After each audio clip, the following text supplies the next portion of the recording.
Pardon the interruption, but I'm Mike Wilbon. Today is National Superhero Day, Tony. What are your superpowers? I'm Tony Kornheiser. Intelligence, humor, invisibility. Yeah, whoa, disappearance. That should help you out on those subway cars in New York. If you're invisible, you can do lots of stuff. Yeah, as if I would take a subway. What? No subway? How am I getting You're back, a New York kid? guy. How am I getting back? I took the subway when I was a kid. I no longer take it. It's limousines or nothing. Welcome to PTI, boys and girls. In today's episode, Kevin Love is unlikely to return. The Bulls lose a game I said they would win by 30. Yeah. And maybe this isn't Peyton Manning's last season after all. But we begin today with news out of Baltimore that tonight's Orioles game against the White Sox has been postponed, as was last night's game. Tomorrow's game will be played in the afternoon and will be closed to the public. The weekend series against Tampa Bay will be shifted to Tampa Bay with the Orioles as the home team. Wilbon, what are your thoughts on this announcement? Tony, clearly it's necessary. And this is, about 40 miles from where you live and about 30 miles from where I live. So it resonates even more deeply, I think. But for me, I went down memory lane very quickly. And I hope what I'm about to say doesn't happen. But I started thinking about the summers of 1966 and the summer of 1968 in the United States of America. And you got to be fairly old to remember those summers and the frustration and the pain that was felt across many communities, most of them urban, and the unrest which followed. This is not a prediction. This is not a forecast. But that's what I thought of, Tony, and the great disparity of wealth and poverty versus wealth in Baltimore in particular, and all of the indicators that point to the frustration arising from that. There's so many things here, and I just hope it's not like those summers of 66, 67, and 68, but I fear it is. The most important task of government is public safety. You protect your citizens first. You protect your property second. Citizens are more important because if they're dead, they're not coming back and you can rebuild. The governor of Maryland, Larry Hogan, had to call out the National Guard yesterday, all right?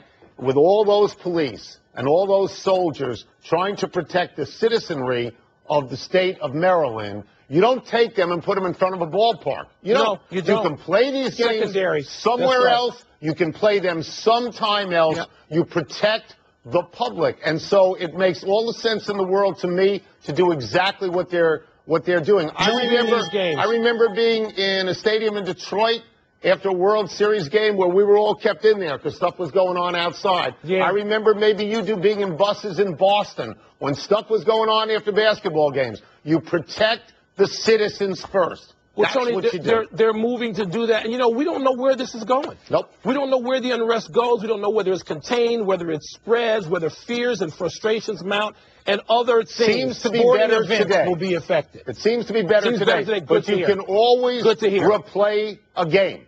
That's right.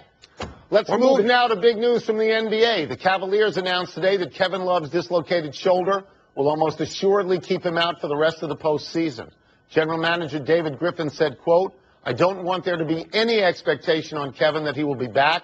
I've still got a sliver of hope, very late, but it's highly unlikely," unquote. Wilbon, are you writing off the Cavs upon hearing this? Absolutely not, Tony. I think the Cavaliers are still the best team in the Eastern Conference, particularly in a bad Eastern Conference where now the number one seed, the Hawks, and the number three seed, the Bulls, just look like, mediocre teams at best, Tony, can't rally themselves even though we're in the playoffs. So no, if I'm the Cleveland Cavaliers, I look at the Hawks and Bulls on TV this week and I go, really?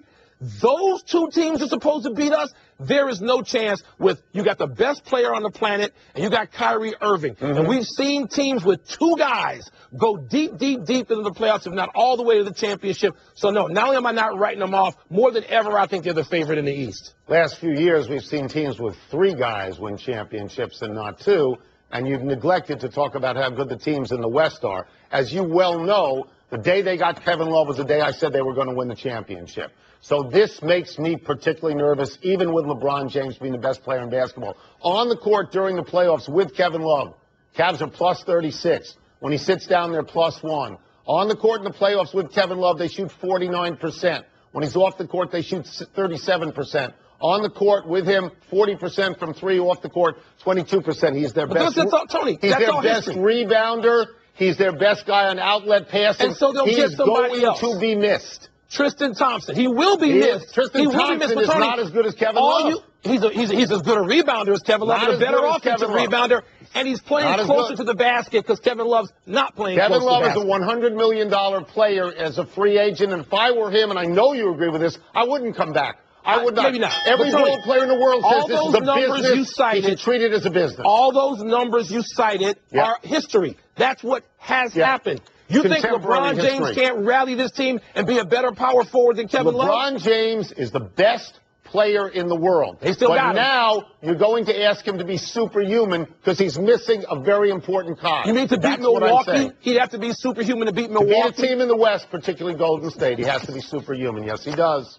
The most surprising storyline of the NBA's first round is still evolving.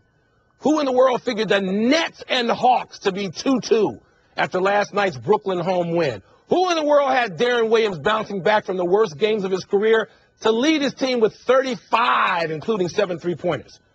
So how much trouble is Atlanta, the #1 seed in the East, in as this series moves back to Georgia? They are in significant trouble. They are a small team. They depend on shooting, and they depend on teamwork. The regular season, Mike, is episodic. It's one game at a time. Sometimes it's 2 games in a row. You get somebody on a back-to-back. Sometimes it's 3 games in 4 nights. It's not the same as the playoffs. In the playoffs, you're playing the same team game after game after game. And you know what, Mike?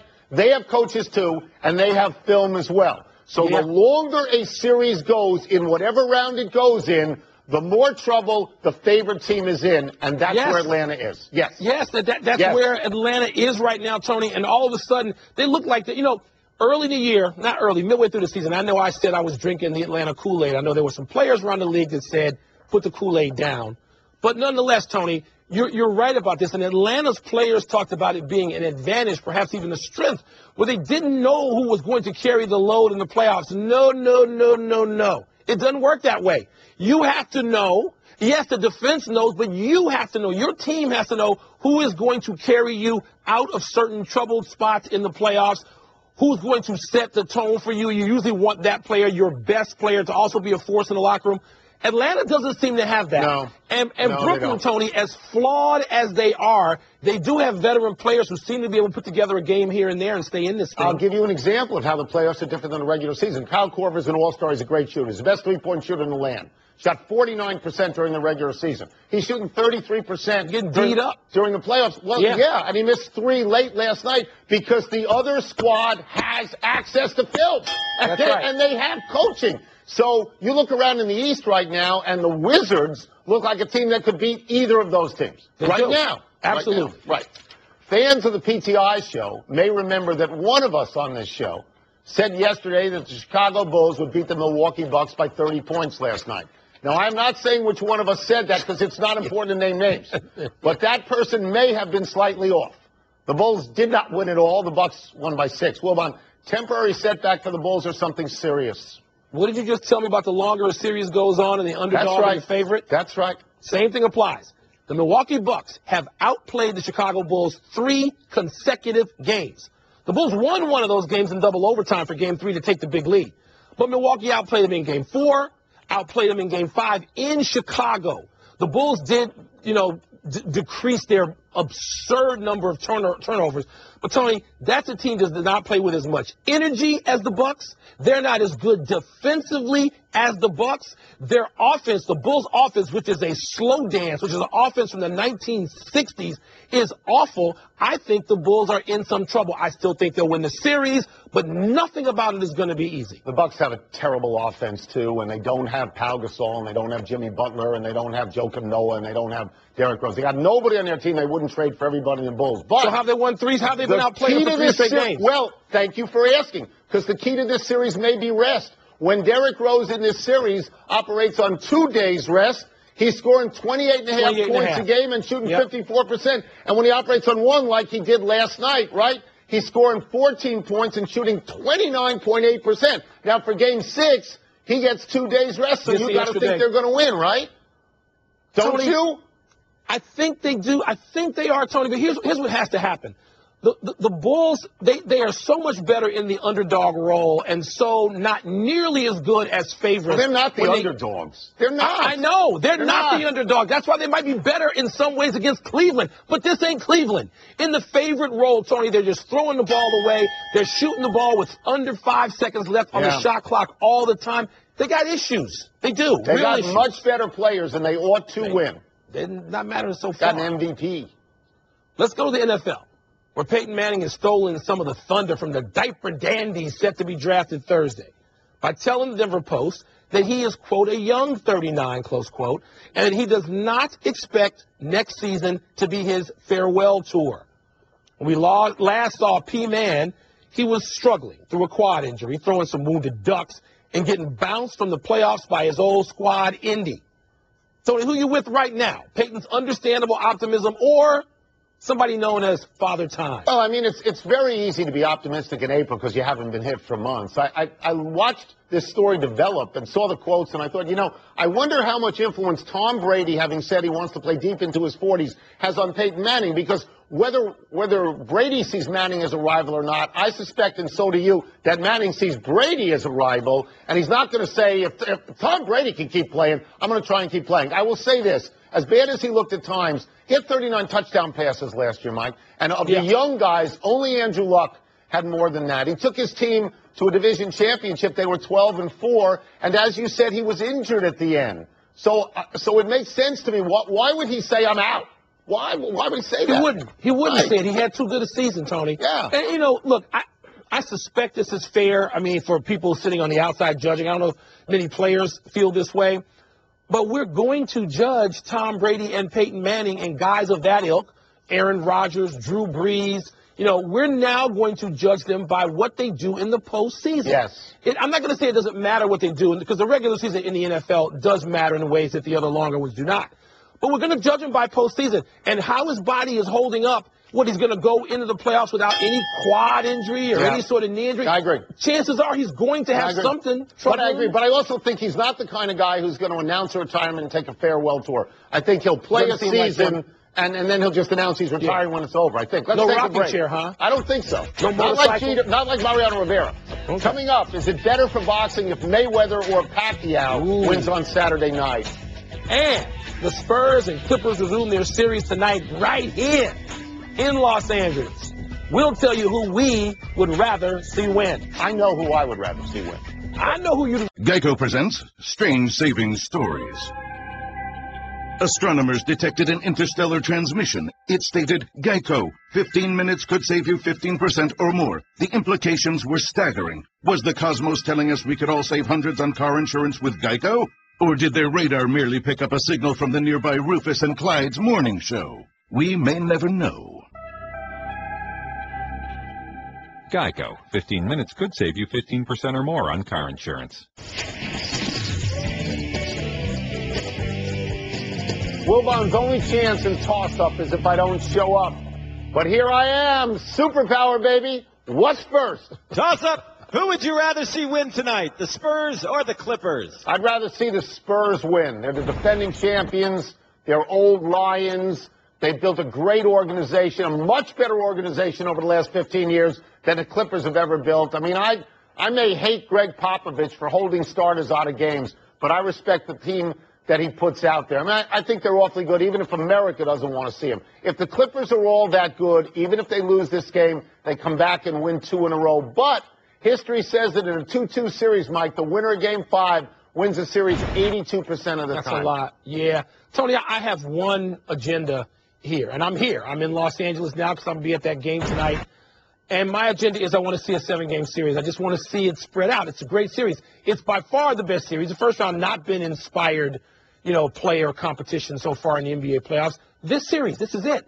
I was there Sunday in San Antonio. Wonderful game that the Clippers won on the road. I just want to see this go. So the Clippers tonight, I think they need to win tonight. Otherwise, it ends in San Antonio. San Antonio can win Game 6. So I want to be right back here. You want to see the Clippers tonight. I want to see the Spurs. Next. Toss-up, better winner for boxing, Mayweather or Pacquiao? Let's be clear on something. There is no sport of boxing anymore. Boxing and horse racing have been obliterated as national sports by team sports. That's just the way it goes. What boxing has turned into, and this is why NBC is trying to put it on prime time to resuscitate boxing. What boxing has turned into is an event sport. It's a pay-per-view sport. This is a gigantic fight. Doesn't mean there's a sport necessarily behind it. Maybe on a club level, not really on a national level. I think it's better for boxing if Pacquiao wins, because there'll be a rematch then. If Mayweather wins, Mike, I think it's unlikely. So yeah. I think that's pretty reasonable. I was thinking about the rematch possibilities, not what it would have been 6-7 years ago. Look, being here in L.A. again, I mean, this is, both these guys live here, essentially, in Southern California, much if not all of the year. And so this thing reverberates here with people choosing sides. I'm rooting for Pacquiao. I think that Mayweather has done criminal things. I think he's a creep. I think he's obnoxious on any number of levels, yet a worthy champion. He wouldn't be the first one of those things that I described in this sport, fighting in the sweet science, but I want to see Pacquiao win. I don't think it'll happen, but I'm rooting for Pacquiao. Next. Toss-up, more surprising last-place team, the Nationals or the Giants? This is not even close. It's the Washington Nationals. San Francisco Giants have won world championships 3 of the last 5 years. Remind me again how many the Nats have won in the last 5 years. Oh, wait, they haven't won any. At the moment, they have no relief pitching. They have no defense. They have no hitting. And other than that, how you doing? They've lost 6 or 7 in a row. They're 8 games behind the Mets, and it's only April. And Bryce Harper said, where's my ring? You play like this as a team, there ain't no ring. For the third straight year now, the Nationals have been picked to be the 27 Yankees and win either their division or everything. By such people, Tony, I'm sure you're familiar with these: Kirkton, Justice, Rosenthal, Kornheiser, Jason Stark, and the 5 indisputable reasons. ESPN, CBS, Major League Baseball, SI, Baseball America, Fangraph, and WTOP. Pick them. Everybody, they're the 27 Yankees. They're the Ruth and Garrett team. Wear their rings. You should get a ring. I want All a ring. of you who have slurped up the Nationals should get a ring. Let's move. Next. Last one. Toss-up, more meaningful event on Saturday. Rounds 4 through 7 of the NFL Draft or the Kentucky Derby. I know what you're thinking. You're thinking that rounds 4 through 7 are irrelevant in the draft. I get that part. But in fact, Richard Sherman was drafted in the 5th round. Tom Brady was drafted in the 6th round. Look, I love the Kentucky Derby. I've covered it multiple times. The truth of the matter is that I don't know any horse that's even running in it. And You're not going to pick the NFL. Seriously. Oh, yeah, I am. This is the most shameful moment of your career. If they hadn't reminded me in the newsroom today that California Chrome won the Kentucky Derby last year, I would not have remembered. The truth is, over a long period of time, it is the NFL Draft. It is. You know what, Tony? Rounds 4 through 7 are not important at all that day. They're important 5 to 6 years later, or maybe 3 years later, when you find out that Richard Sherman, he was drafted late, Tom Brady was late, and that they weren't on anybody's big board in the 1st round. The Kentucky Derby, I was going to say to you, who are we rooting for? The Kentucky Derby is one of the great events in America. You're picking horses? Because of you. You're picking horses? And now you have rolled over and asked Roger Goodell to rub your belly as you pick the draft instead of the Kentucky. Pause up, baby. This is the worst moment of your career. Somebody tag it. You saw it. No mercy. Let's take one last break, but still to come, the Red Wings produced an incredible save and a devastating hit, but that could not keep them from losing and then heading to Game 7. And the NFL punishes the Jets for tampering with Darrelle Revis. And Tony's going to get punished for tampering with the NFL's rub my belly. I love the Kentucky Derby, but it's not as important as the draft. ESPN Radio. With the action on the court, the diamond, or the gridiron. Comes alive. The NBA. The San Antonio Spurs are the world champions. Major League Baseball. San Francisco Giants are the champions of the baseball world. The new college football playoff. College football playoff national champion, the Ohio State Buckeyes. Your home for the best in sports play-by-play. ESPN Radio. Happy time, people. Happy 33rd birthday, Chris Kaman. The reserve center on the Blazers got into a dust-up a while back with Chris Paul. Paul went to his patented move of knocking someone in the groin, and Kaman responded by throwing Paul to the ground. Here's a picture of Paul's handiwork that Kaman sent out himself. He's going after the ball. His hands got loose. Hey, by the way, Portland staved off elimination last night, Tony. They're alive for one more game at least. Happy anniversary, Rasheed Wallace. On this day 12 years ago, It was a good game. Both Rasheed teams played hard. informed us that both teams played hard, my man. Both teams played hard. The NBA Public Relations Office actually made some T-shirts that read, both teams played hard, my man, and gave them to a select group of writers and broadcasters. That is one of the, I don't know, most famous press conferences in pro basketball history. That might be a sad thing. Happy trails to this sure goal for the Lightning. Red Wings goalie Peter Mrazek robs Tampa's Brian Boyle with his stick save. Unfortunately for the Red Wings, Tampa Bay prevailed in the game to force a Game 7 back in Tampa. The question is whether Red Wings defenseman Nick Kronwall will be available for that Game 7, with the league reviewing this Look at that. vicious hit from last night. Didn't even result in a penalty. Wow. Tony, not kick save and a beauty, stick save and a beauty. That was great. Melrose has that going in 7 to Tampa. He's right on the money so far. That was great, but that guy launched himself. How can that not be a penalty? That should be like 3 games. It's got to be something. No errors today, and we go to the big finish. Let's do it. The NFL announced it will end its tax-exempt status. What exactly does that mean? Nothing. It's a minimal financial hit. Goodell's salary no longer disclosed, so what? The Jets were fined $100 for tampering with Darrelle Revis. Is that a big deal? Not at all. They're paying Revis millions because he's a great player. $100,000 on top of that is utterly meaningless. It's right? Utterly meaningless. Yeah. Jared Saltalamacchia returned from paternity leave, and the Marlins cut him. Is that fair or foul? It just sounds bad. He hit 069 so far, 210 last year. It still sounds bad. Your Capitals beat the Islanders in Game 7 last night. Now face the Rangers.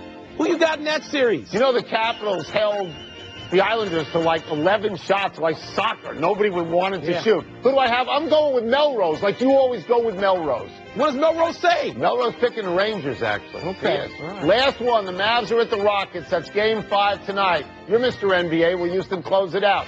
I'd like to see that one go a lot longer too, Tony, but I'm afraid that Houston is going to just take out the whooping stick and win that sort of handily tonight. We're out of time. We'll try and do better the next time. I'm Tony Kornheiser. I'm Mike Wilbon. Same time tomorrow, you knuckleheads. Check out the PTI podcast on iTunes. Jonathan Warner, shout out. You know why, Mike?